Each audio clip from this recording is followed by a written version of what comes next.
अस्सलाम वालेकुम नाज़रीन, आप देख रहे हैं प्रोग्राम दो टोक। मैं हूं किरण नाज। अगर मगर ये वो सही गलत ये सब नहीं चलेगा। अदालत ने जो फैसला दे दिया है उस पर 100% अमल होगा। सुप्रीम कोर्ट से ये बड़ा साफ वाज़ेह अंदाज में पैगाम आया है। सुप्रीम कोर्ट के सीनियर तरीन जज हैं और अगले चीफ जस्टिस हैं मिस्टर जस्टिस मंसूर अली शाह साहब आज एक तकरीब में खिताब कर रहे थे। उन्होंने कहा कि किसी के पास चॉइस नहीं है कि फ़ैसले को दुरुस्त कहें या गलत कहें। ये हो नहीं सकता कि सुप्रीम कोर्ट के फैसला हो। अब अहम सवाल ये है कि क्या जस्टिस मंसूर अली शाह का ये पैगाम हुकूमत के लिए है क्योंकि आज ही नाज़रीन सेनेट सेक्रेटेरिएट की जानिब से इलेक्शन एक्ट तरमीमी बिल का गज़ट नोटिफिकेशन जारी किया गया है और लगता यूँ है कि हुकूमत PTI को मखसूस नशिस्तों से महरूम रखने के लिए हर हद तक जाने को तैयार है। सिर्फ कि वज़ीर आज़म के मुशीर राना सनाउल्लाह तो 9 मई को गैर मुल्की एजेंसी से जोड़ रहे हैं। 9 मई जो साहब वो इंडिजिनस था। 9 मई में भी गैर मुल्की हॉस्टाइल एजेंसीज मुलव्वस थी। सबूत है उसके, मिलिट्री कोर्ट में हो या ऑर्डिनरी कोर्ट में हो तो ट्रायल में सारी चीज़ें सामने आएंगी। हुकूमत का मानना है कि 9 मई को जो हुआ वो PTI और गैर मुल्की एजेंसीज के गठ जोड़ के नतीजे में हुआ, लेकिन हुकूमत ये मामला किसी भी कानूनी प्लेटफॉर्म पर नहीं लाई है। क्या सबूत हैं आज तक वो भी सामने नहीं लाए गए हैं। PTI अब 9 मई के वाक़यात की CCTV फुटेज सामने लाने के लिए अदालत जाने का ऐलान कर रही है। सुनिए। CCTV कैमरा फुटेज 9 मई की आप सामने ले आए, 18 मार्च की सामने ले आए। दूध का दूध पानी का पानी हो जाएगा। इमरान खान साहब ने खुद भी कहा है कि वो इसके लिए केस भी करेंगे। बाज पाकिस्तान है, इंटेलिजेंस एजेंसियां हैं, FC है, रेंजर्स हैं, रियासत के औजार होते हैं। MNA यहाँ पे मेरे साथी मौजूद हैं, हम लोग रियासत है। अब नाज़रीन सवाल यहाँ पर यह है कि CCTV फुटेजेस सामने आने से होगा क्या? जो PTI रहनुमा अपने बयानात वाली फुटेजेस से इनकार कर रहे हैं, क्या वो उन CCTV फुटेजेस को तस्लीम कर लेंगे? अगर ऐसा है तो इमरान खान आज ही उन लोगों को पार्टी से निकालें और कम से कम उनके हिस्से की माफ़ी मांगें जिनकी फुटेजेस के इंसाफ ने फ़खरिया लगाई थी। प्रोग्राम में बात करने के लिए, इसको डिस्कस करने के लिए मेरे इंतहाई मोअज़्ज़ज़ मेहमानों में बैरिस्टर अकील साहब ज्वाइन कर चुके हैं, शुएब शाहीन साहब ज्वाइन कर चुके हैं और हफीज़ुल्लाह नियाज़ी साहब मेरे साथ मौजूद हैं। आप तीनों मेहमानों की मैं शुक्रगुज़ार हूँ। अकील साहब आपकी इजाज़त से ज़रा मैं चाह रही हूँ आगाज़ करूँ मैं शुएब साहब से। शुएब साहब, जस्टिस मंसूर साहब आज एक तकरीब से ख़िताब कर रहे थे, जो उन्होंने गुफ्तगू की कल के फ़ैसले और आज के ख़िताब के बाद आप लोग तो ऑब्वियसली बड़े पुरुम्मीद होंगे, लेकिन दूसरी जानिब जो हम इलेक्शन एक्ट में तरमीम का जो बिल है उसका गज़ट नोटिफिकेशन भी आ गया, बाकायदा तौर पर कानून बन चुका। इलेक्शन कमीशन का अगर मैं बयान देखती हूँ तो वहाँ से भी यही आया है कि फ़ैसले पर अमल दरामद कर दिया है। तो क्या समझते हैं, दिल्ली हमस दूर अस्त? नहीं, ये बताएं कि इलेक्शन कमीशन ने हमें नशिस्तें दे दी हैं, कैसे अमल दरामद कर दिया है? इलेक्शन कमीशन तो जराइम की आमाजगाह बना हुआ है पहले दिन से, के हिसाब से पहले दिन से जराइम की आमाजगाह बना हुआ है। सुप्रीम कोर्ट ने क्या कहा है उनको, जो कुछ सुप्रीम कोर्ट ने कहा है उसके मुताबिक तो उन्होंने अमल दरामद नहीं किया था। 39 को शामिल कर दिया, फिर बाकी 41 का वो क्यों नहीं किया? उनका टाइम बाउंड था, वो क्यों नहीं किया? फिर उसकी बुनियाद पर जो मखसूस नशिस्तें मिलनी थी वो क्यों नहीं किया? और आज तक देखें, free fair and transparent election कराने की जिम्मेदारी किसकी थी? इलेक्शन कमीशन की। क्यों नहीं कराया? और जिस अंदाज से जो कुछ होता रहा पाकिस्तान, दुनिया ने इसको देखा और दुनिया ने रिपोर्ट किया। नॉमिनेशन फॉर्म छीने जा रहे हैं, कागजात नामजदगी का जो हशर हो रहा है, फिर फॉर्म 47 जिस तरह बनाए गए, इलेक्शन ट्रिब्यूनल जिस तरह बनाए गए, फिर अब हैंड पिक्ड इलेक्शन ट्रिब्यूनल बनाने की कोशिश हो रही है। ये हर जगह पे इलेक्शन कमीशन तो मुलव्वस है, खुद क्रिमिनल एक्ट है उनका, क्रिमिनल एक्ट है। तो उसकी हद तक तो हम ऑलरेडी जुडिशल काउंसिल में भी जा चुके हैं, वहाँ देखा जाएगा। मगर ये कहना, देखें, supreme court of Pakistan chief justice साहब, जो होने वाले चीफ जस्टिस साहब, सीनियर तरीन जज साहब ने जो कुछ कहा है, ये एक जस्टिस सिस्टम का एक ढांचा है। अगर आप देखें, सुप्रीम कोर्ट एक फैसला दे, फुल कोर्ट फैसला दे दे, कल आप पार्लियामेंट एक जो कि एक रबर स्टैम्प की बुनियाद पर बैठी हो और जो कि वैसे भी फॉर्म 47 की पैदावार है, जिसकी क्रेडिबिलिटी के ऊपर आज भी शक है, वो उठे, वो कहते हैं हम सुप्रीम कोर्ट का फैसला नहीं मानते। क्या इस तरह निज़ाम में इंसाफ चलेगा? यानी किसी की भी हुकूमत हो, इर्रेस्पेक्टिव छोड़ दें आज का, हमारी सीटें हमें मिलनी है, हमें नहीं मिलनी है, बात है। आज एक सुप्रीम कोर्ट फैसला दे, कल इलेक्शन उस ऑर्डर को ये पार्लियामेंट का फैसला नहीं मानते। देखिए, अमल दरामद तो होना चाहिए और हुकूमत का तो ये वतीरा रहा है ना सर, उनके तो लेगेसी ये रही है कि जो फैसले आते रहे उस पर अमल दरामद नहीं हुआ। स्पेशली वो 90 डेज वाला आप केस देख लें तो वो उनकी एक रिवायात का हिस्सा है। बैरिस्टर साहब, आपने तो सर आज मंसूर अली शाह साहब की बात सुनी होगी, वो कह रहे हैं कि यकीन दिला रहे हैं वो कि जब मेरे पास इख्तियार होगा तो हम इस फैसले पर उसकी रूह के मुताबिक अमल दरामद करवाएंगे। अगर अदालती फैसले पर अमल न हुआ तो स्ट्रक्चर तबाह हो जाएगा। लग तो रहा है कि वो जो आपका इलेक्शन एक्ट में तरमीम है वो भी शायद काम नहीं आएगी। किरण, बहुत बहुत शुक्रिया। सबसे पहले मैं अपने भाई शुएब शाहीन साहब की भी बात सुनी और मुझे इज़्ज़त माब जज साहब की भी जो आज गुफ्तगू थी वो भी मैंने सुनी। उसमें मुझे तो समझ नहीं आती कि कौन सा नया कानून हम लेके आए हैं। हम इलेक्शन एक्ट में जो अमेंडमेंट्स हैं वो उसी की रीइटरेशन है, दोबारा उसी चीज़ को दोहराया गया है जो आइन और कानून में वाज़े तौर पे क्लियर कट लिखा हुआ है। अब ये नहीं हो सकता कि इज़्ज़त माब जजेस अगर चाहें तो आइन की ऐसी तशरीह करें जो हमारे बनाए हुए कानून के ख़िलाफ़ हो या उससे मुनाफी हो, क्योंकि नज़र तो यही आ रहा है। अगर कोई भी स्टूडेंट ऑफ लॉ, और ये ख़ुद भी लॉयर हैं, मुझे बताएं कि 3 दिन की मैं मिसाल देता हूँ कि 3 दिन जब आइन में वाज़े तौर पे लिखा हुआ है कि आपने अपनी एफिलिएशन और एफिडेविट जमा कराना है, वो 15 दिन में कैसे हो गया कि दोबारा रीराइट करने की इजाज़त दी जा सकती है? अच्छा सर, इसमें देखिए बहुत सारी चीजें जिसकी वाकई मिसाल नहीं मिलती। बट अगेन ये मुझे बताएं कि क्या ही अच्छा होता। आपको याद होगा कि 2019 में बाजवा साहब की एक्सटेंशन का मामला जो है वो सुप्रीम कोर्ट तक गया था। ये वही इज़्ज़त माब जजेस हैं जिन्होंने उसको उस टाइम पे एक्सटेंशन दी और मामला पार्लियामेंट में वापस भेजा। इससे आप नेक्सस ड्रॉ कर सकते हैं, एनालॉजी ड्रॉ कर सकते हैं इस केस से कि ये केस ऑफ फर्स्ट इंप्रेशन था। अगर उस टाइम एक्सटेंशन के टाइम पे आपने कहा जी पार्लियामेंट इस पे जाए, लेजिस्लेट कर ले, तो फिर अगर आप मिसाल देखें, अगर आप मिसाल मुझे दे रहे हैं आर्मी चीफ की एक्सटेंशन के मामले को सुप्रीम कोर्ट जाने की बात करें, तो फिर वो मिसाल हमारे सामने बलूचिस्तान अवामी पार्टी की भी तो आती है ना सामने। इलेक्शन के बाद मखसूस नशस्तें की फहरिस्त जमा करवाने की भी इजाजत तो उनको मिली थी ना। पार्टी ने कंटेस्ट किया था, इस पार्टी ने किसी एक सूबे में भी कंटेस्ट नहीं किया। ये प्रॉब्लम है यहाँ पे, ये एक लीगल इशू है। हम आए रोज अदालतों में पेश होते हैं, हम टेक्निकलिटीज में बात करते हैं, जो लेकर आए हैं उसके मुताबिक बाद में कोई भी जमात है और भले से आप भी क्यों ना हो, वो मखसूस नशस्तों की फहरिस्त नहीं जमा करवा सकते इलेक्शन के बाद। देखिए मखसूस नशस्तों में ये नहीं है कि पूरी हमारे सामने बाप पार्टी की मिसाल है 30 लोगों की फहरिस्त जमा करानी। आप एक बंदे की भी, एक नॉमिनेशन की भी जमा करा सकते हैं। मिसाल के तौर पे आपके 300 कैंडिडेट अगर जीत गए, ये तो 180 की बात करते हैं ना, 300 भी जीत गए। बाप पार्टी ने नहीं करवाई थी ना, लेकिन उन्होंने मखसूस बाप पार्टी ने कंटेस्ट किया था। जब फाटा वाली सिचुएशन हुई थी, बाप पार्टी ने बलूचिस्तान में कंटेस्ट किया था और उसके बाद जब फाटा वाला तमाम तर वो जम हुआ केपी में, वहां पे हुआ इलेक्शन हुआ, तो उस पे जो है बाप पार्टी ने कंटेस्ट किया हुआ था। ये नहीं है कि बाप पार्टी ने कंटेस्ट किया था। लेकिन उनको मखसूस नशस्तें जमा करवाने का मौका जो है वो बाद में मिला था ना। मैं उसी पे तो कह रही हूं। और ये सर मुझे दोनों, अगर आप दोनों इजाजत दें, एक अगर मैं पॉइंट जरूर कर लूं कि इन इज्जत माब जजेस को आइन रीराइट करने का हक नहीं है। आइन की तशरीह जरूर कर सकते हैं, they are not lawmakers. ये आइन की तशरीह कर सकते हैं और आइन की तशरीह कानून और आइन के मुताबिक होनी चाहिए। ये किसी की नियाजी साहब भी मेरे साथ मौजूद हैं। नियाजी साहब आज आपने सुनी होगी। फिर आगे आखिरी बात देखें, सुप्रीम कोर्ट ने जो कहा है ना कि सुप्रीम कोर्ट की जजमेंट को मिस इंटरप्रेट करते हुए पीटीआई ने जो बतौर एक पार्टी इलेक्शन लड़ा उनको रॉन्गफुली इंडिपेंडेंट डिक्लेयर किया, लिहाजा हम उस गलती को रेक्टिफाई करते हुए इनको बैक उसी पोजीशन पे लेके जाएंगे। ये एक डिफरेंस है जो इशू है। आप क्यों नहीं गए उस फैसले के खिलाफ जब आपको डिसएनफ्रेंचाइज कर दिया गया? जब आपको हम थोड़ी सी गुफ्तगू को आगे बढ़ाते हैं। हफीजुल्लाह साहब इंतजार करें सर। आपसे निशान लिया था, हफीज साहब क्यों नहीं गए? हफीज साहब बहुत शुक्रिया। अस्सलाम वालेकुम सर, आज आपने गुफ्तगू ऑब्वियसली सुनी। सीनियर तरीन जज हैं जस्टिस मंसूर साहब, आज जो कह रहे हैं और जो कुछ उन्होंने कहा, इस पर ऑब्वियसली ऑपोजिशन बहुत खुश है लेकिन हुकूमत खुश नहीं है। और इसी तरह की हम माजी में भी देखते रहे हैं कि जब जस्टिस फाइज ईसा साहब गुफ्तगू किया करते थे तो उस वक्त हुकूमत परेशान होती थी और जो ऑपोजिशन थी वो नाराज हुआ करती थी। आज क्या लग रहा है आपको? हुकूमत परेशान होती थी और ऑपोजिशन खुश हुआ करती थी उस वक्त भी क्या लग रहा है सर, क्या बड़ा वाज़े तौर पर आज के पैगाम से, आज की बात से हुकूमत को मैसेज मिला है?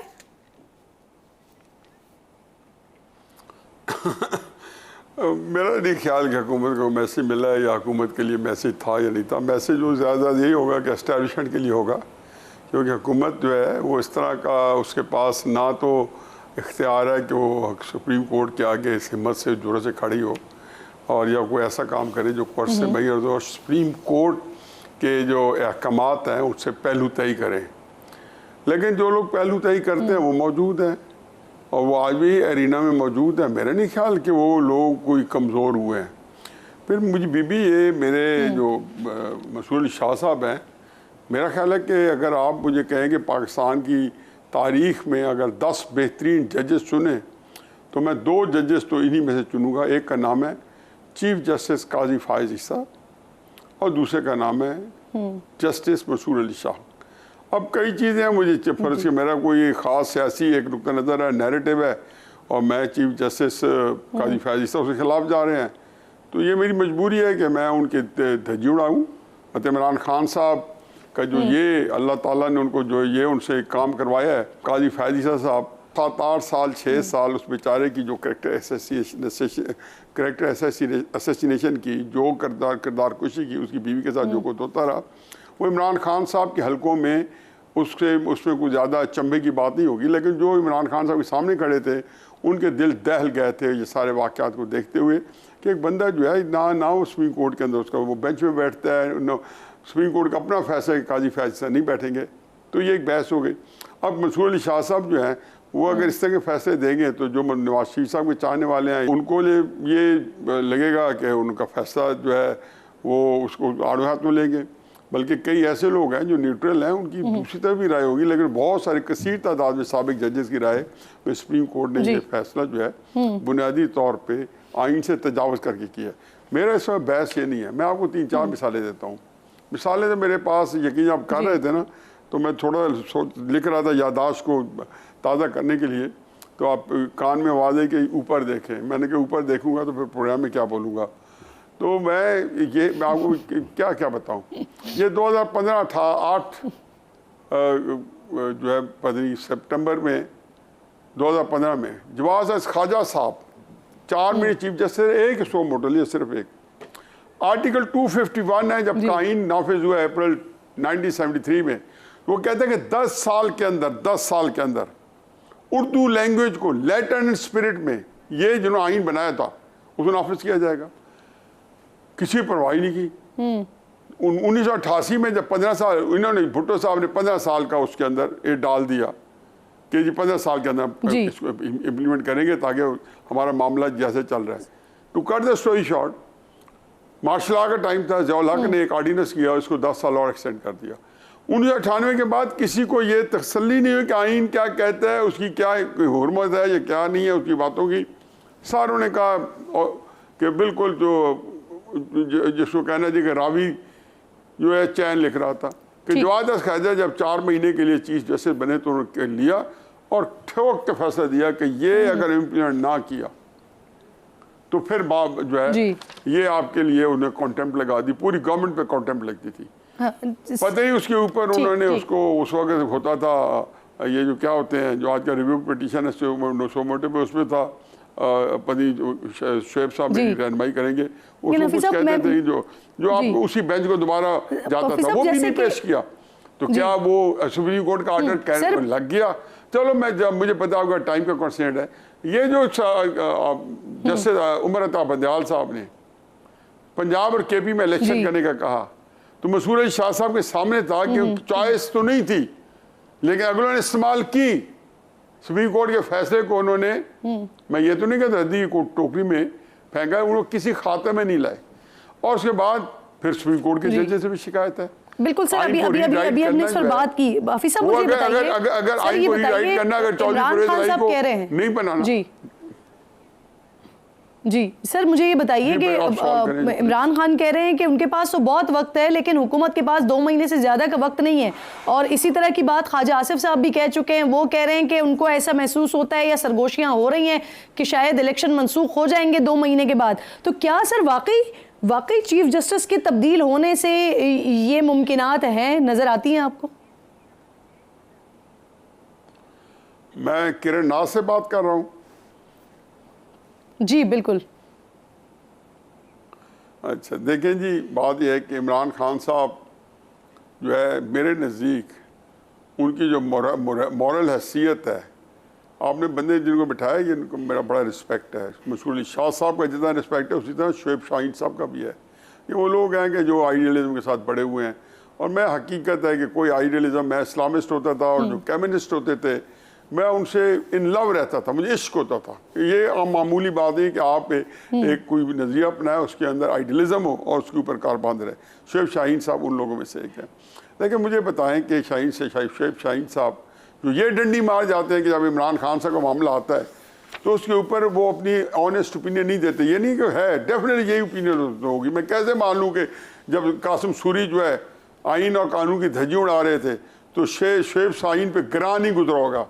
लेकिन हमारी बदकिस्मती है कि चाहे मुस्लिम लीग नून के बंदे हो, तहरीक इंसाफ के बंदे हो, अगर लीडर ने फैसला कर दिया तो शाहजा गुलजार फरमा रही थी चंद हफ्ते पहले कि इमरान खान सही बात करेगा या गलत करेगा मानेंगे, यानी कि आइन और कानून का कहीं जिक्र नहीं आता।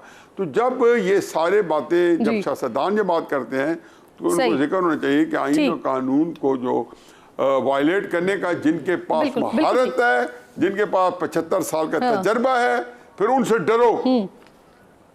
और अगर कोई तजावुज करेगा और पार्टी के लोगों को मुश्किल में डाल करेगा तो फिर उन लोगों से डरो कि जो अदालतों को खातिर में लाते हैं और आइन और कानून को खातिर में लाते हैं। जी सही, बिल्कुल ठीक, बिल्कुल ठीक।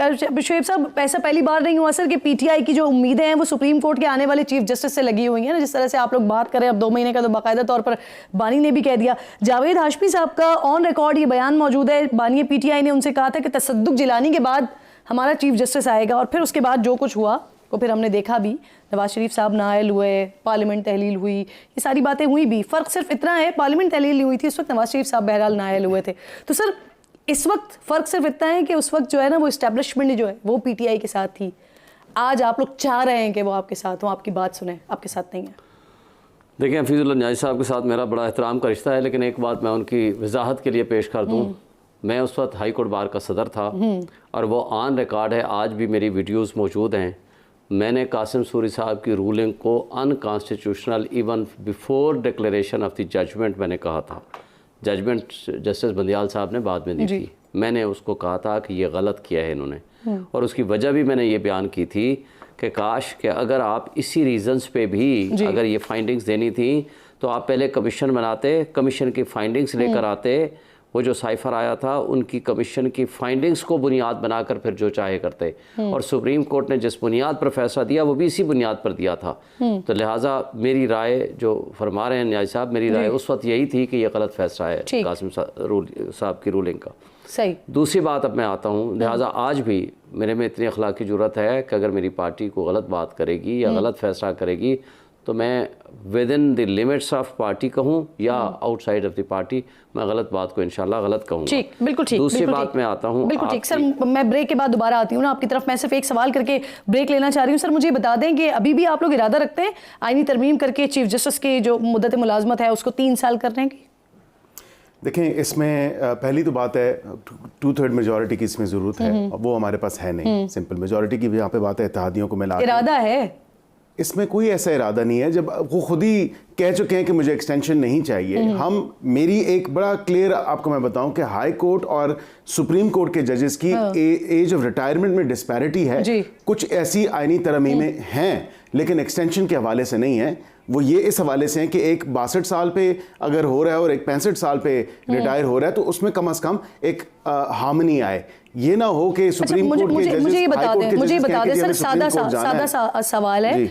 ये जो 39 नशिस्तों के तनासुब से अगर पीटीआई को मखसूस नशिस्तें मिलती हैं तो क्या उसके बाद फिर आप इस पोजीशन में होंगे कि आईनी तरमीम कर सकें?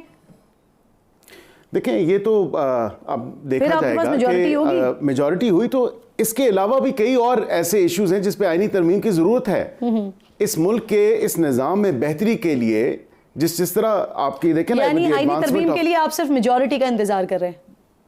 लाजमी नहीं है मेजॉरिटी हो, ये नहीं है बगैर मेजॉरिटी के नहीं हो सकता ना। बगैर मेजॉरिटी की बात नहीं कर रहा। तो आप इसके लिए सिर्फ मेजॉरिटी की वेट कर रहे हैं? मेजॉरिटी की बात किरण ये नहीं कर रहा। हो सकता है कई ऐसी आईनी तरमीम हो जिससे ये भी इत्तेफाक करते हों, ये भी हमारे साथ आ जाएं। सही, ऐसी तो कोई बात नहीं है ना। पहले डिस्कस कर लेना, हो सकता है उनके फायदे में। छोटा सा ब्रेक लेना है मुझे, ब्रेक लीजिए नाज़रीन, ब्रेक के बाद वापस आते हैं।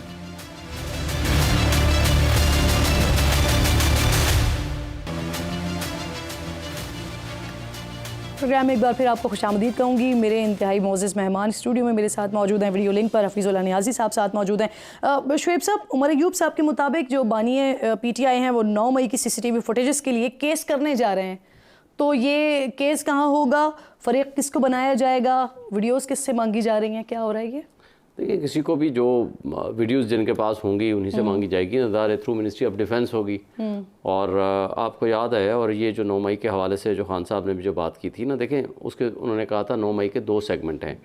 पहले सेगमेंट में मिनिस्ट्री ऑफ डिफेंस होगा केस में फरीक, मिनिस्ट्री ऑफ डिफेंस एक फरीक बनता है ना, क्योंकि उसी के नीचे सारे इदारे हैं या एजेंसीज़ हैं और उन्हीं के ज़ेरे कंट्रोल सारी चीज़ें आती हैं। अब हम यहाँ आम तौर पर इस्लामाबाद हाई कोर्ट में भी जो पिटीशन और कहाँ दायर करेंगे ये मुकदमा? ये अभी तक हमारी लीगल कमेटी की मीटिंग नहीं हुई, तो प्रेफरेबली इस्लामाबाद हाई कोर्ट भी हो सकती है और लाहौर हाई कोर्ट भी हो सकती है, सुप्रीम कोर्ट में डायरेक्ट भी जा सकते हैं आर्टिकल 184(3) में, चूँकि हमारा ऑलरेडी आर्टिकल 184(3) का पिटीशन सुप्रीम कोर्ट में पेंडिंग है जुडिशल कमीशन के लिए। आज से 15 महीने पिटीशन फाइल की थी, आज तक एक पेशी भी नहीं लगी। आपको याद होगा कि जब नैब का केस अपील चल रही थी तो इमरान खान साहब ने चीफ जस्टिस साहब के सरबराही में जो 5 रुकनी बेंच था उससे रिक्वेस्ट की थी कि मेरे 2 केसेस की जल्दी फिक्सेशन कर दी जाए, एक 9 मई के हवाले से जो जुडिशल कमीशन का मामला है और उसी के साथ ही ह्यूमन राइट्स वायलेशंस का मैटर है, दूसरा 8 फरवरी के ऊपर जो ये फ्रॉड हुआ है और रिगिंग हुई है और जो मैनिपुलेशन हुई है उसकी जो हमारी पिटीशन पेंडिंग है उसके आज तक एक तारीख नहीं लगी, उसके भी 6 महीने हो गए। आप बता रहे हैं कि तो लाहौर हाई कोर्ट जा सकते हैं या इस्लामाबाद हाई कोर्ट जा सकते हैं, 9 मई का मामला और साथ हम उसमें सुप्रीम कोर्ट में भी जा सकते हैं, बट हमारी लीगल कमेटी की मीटिंग होगी, हम उसमें करेंगे। एक बात उन्होंने कही थी, देखें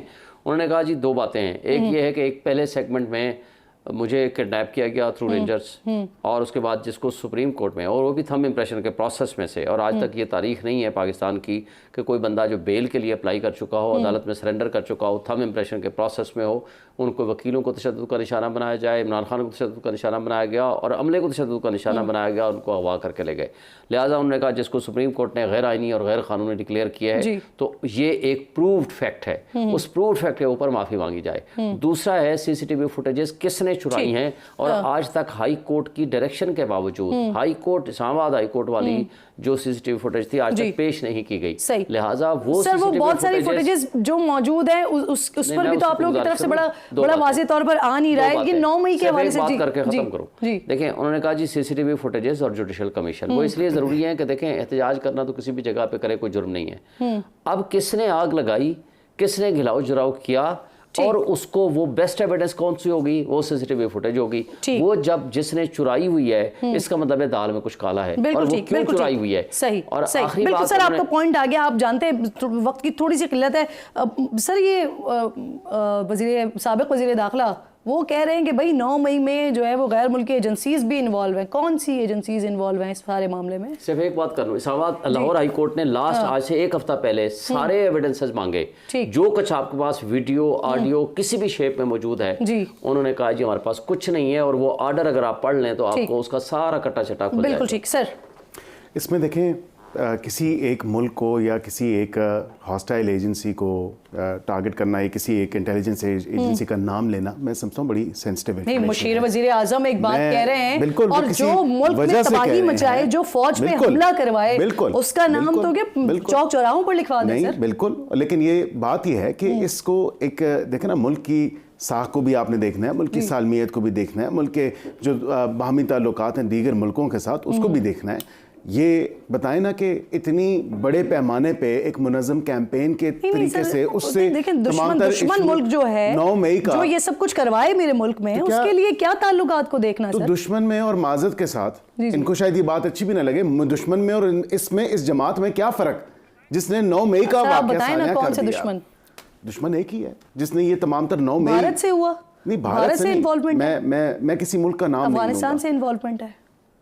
उनको छोड़ा भी तो गया था, TTP का आपको याद होगा, तो वहां से इन्वॉल्वमेंट लोगों को किस तरह छोड़ा गया, उनको रीइंटीग्रेट करने की पॉलिसी के नाम पे उनको जेलों से बाहर निकाल के छोड़ा गया, और जिस तरह इस मुल्क के साथ अफगानिस्तान की एजेंसीज मुलव्विस थी। मैं देखें आपको ये सेंसिटिव इंफॉर्मेशन है, मैं जिम्मेदार शख्स हूं और मैं बिल्कुल किसी एक मुल्क को पिन पॉइंट करके नहीं कहूंगा, लेकिन एजेंसीज जो बाहर की हॉस्टाइल एजेंसीज हैं वो इस जमात की सपोर्ट। सर ये गवर्नर सिंध के हवाले से तब्दीली करने जा रहे हैं आप लोग, क्या वो बशीर मेमन साहब के नाम पर इत्तेफाक हो गया है, पीपल्स पार्टी को मना लिया, क्या हो रहा है?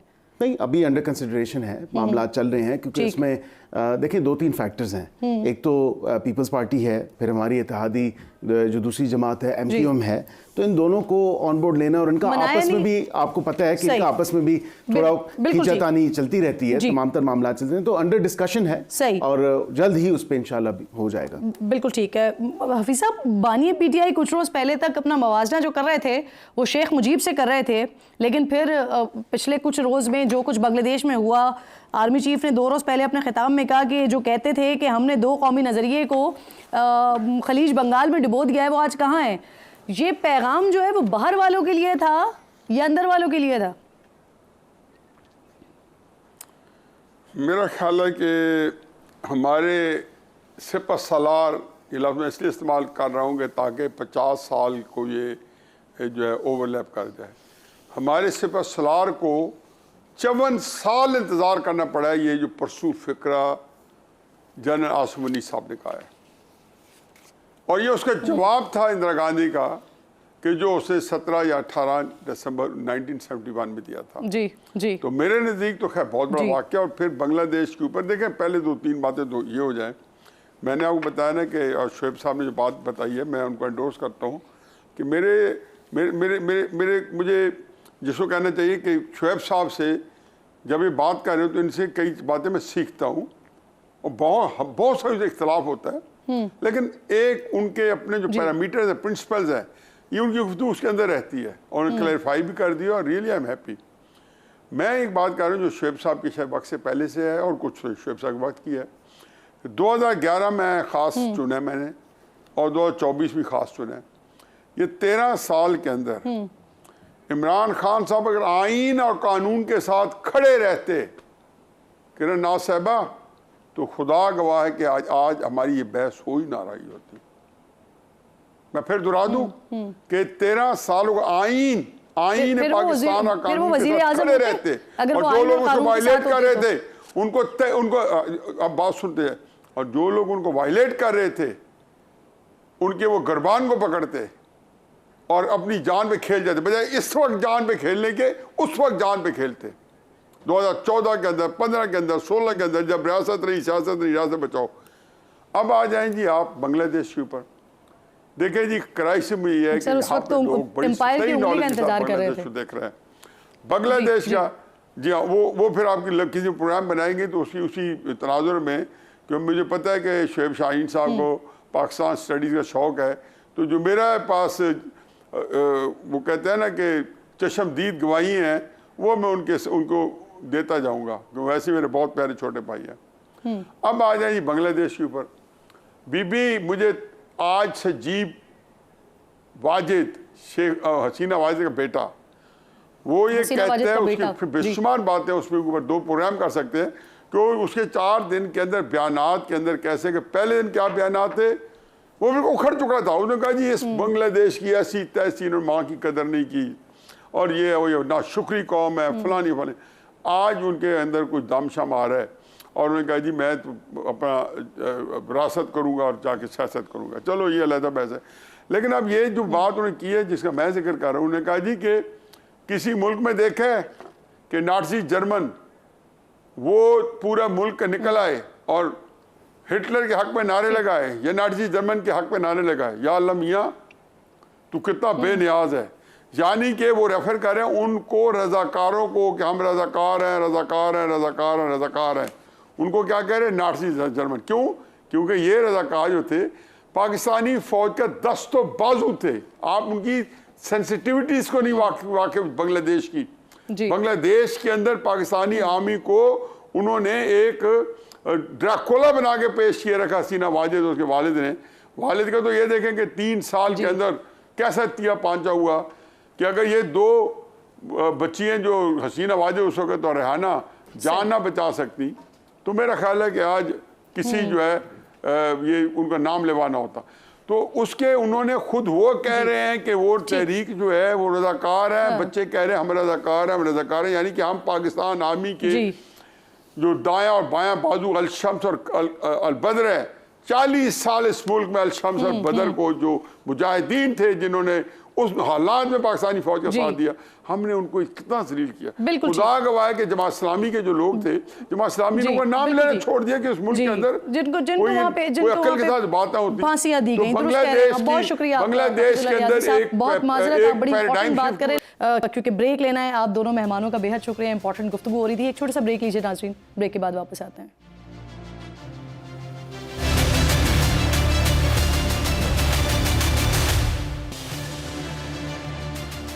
प्रोग्राम के आखिर में नाज़रीन बात करूंगी फ़ख्रे पाकिस्तान अरशद नदीम पेरिस ओलंपिक्स में सब्ज़ हिलाली परचम की शान बढ़ाने के बाद घर वापस आ रहे हैं और कुछ ही घंटों में इंशाल्लाह वो पाक सरजमीन पर लैंड कर जाएंगे।